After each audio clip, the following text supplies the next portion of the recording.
আজকে রাতের মেনুটা ছোট ছেলের আবদারে সবজি, পরোটা আর লাচ্চা সেমাই রান্না করেছি। যদিও আবদারটা ছিল লুচি, কিন্তু পরে না লুচি করতে ইচ্ছা করছিল না, তাই পরোটাই বানিয়ে দিয়েছি।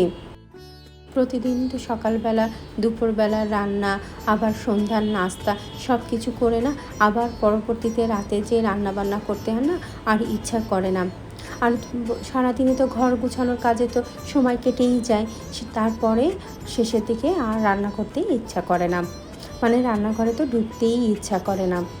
যাই হোক, তারপরও আজকে রাতের যেহেতু আমার ছোট ছেলে খুব আবদার ছিল লুচি, সবজি আর একটা ডেজার্ট আইটেম করতে হবে, সেইখানে আমি পরোটা দিয়ে করেছি। তবে এই সবজিটা কিন্তু খেতে অনেক মজা লাগে। আর আমি সবজির মধ্যে সবসময় কিন্তু একটু পাঁচফোড়ন দিয়ে থাকি।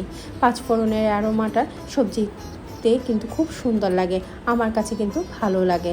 আর সেই সাথে আমার বাচ্চারাও কিন্তু পাঁচফোড়নের অ্যারোমাটা খুব পছন্দ করে।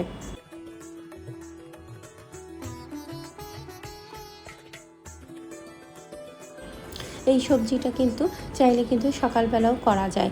আর এই সবজির সাথে পরোটা হোক, রুটি হোক বা লুচির সাথে কিন্তু খুব সুন্দর মানিয়ে যায়।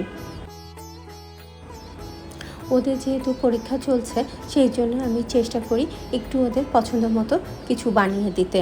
তাহলে ওদের মন মেজাজও ভালো থাকবে, তাহলে একটু পড়াশোনায় মনোযোগী হবে। ওরা তো মোটে পড়তেই চায় না। আমার ছোট ছেলে তো 2 মিনিট পড়তে বসে তো 5 মিনিট খালি ঘুরে বেড়ায়। আমি যখন বলি যে একটু পড়তে বসো, তখন ও বলে যে আম্মু পড়তে পড়তে আমি না টায়ার্ড হয়ে গেছি। সবজি রান্না হওয়ার পরে আমি লাচ্চা সেমাইয়ের জন্য দুধটা রেডি করে রাখছি। যখন খেতে বসবো তখন গরম গরম দুধ লাচ্চা সেমাইয়ের উপরে দিয়ে তারপরে সার্ভ করব। আর আগে থেকে ভিজিয়ে রাখলে লাচ্চা সেমাই নরম হয়ে যাবে, তখন আর খেতে কিন্তু ভালো লাগবে না। আর আমার 2 বাচ্চা এর মধ্যে দেখি মারামারি শুরু করে দিয়েছে। পড়াশোনা করার সময় এদের এত খাতির, মানে কি বলবো, অন্য সময় কিন্তু কেউ কাউকে দেখতে পারে না। যাই হোক, আমার ছোট ছেলে এসে বলল খাবার টেবিলে যে আম্মু লুচি কোথায়। আমি বললাম যে আব্বু আমি আর আজকে এখন লুচি বানাতে পারি না, আমার খুব কষ্ট হয়ে যাচ্ছে, সেই জন্য পরোটা বানিয়েছি। তুমি আজকে পরোটা খেয়ে নাও, আর একদিন লুচি বানিয়ে দেবো।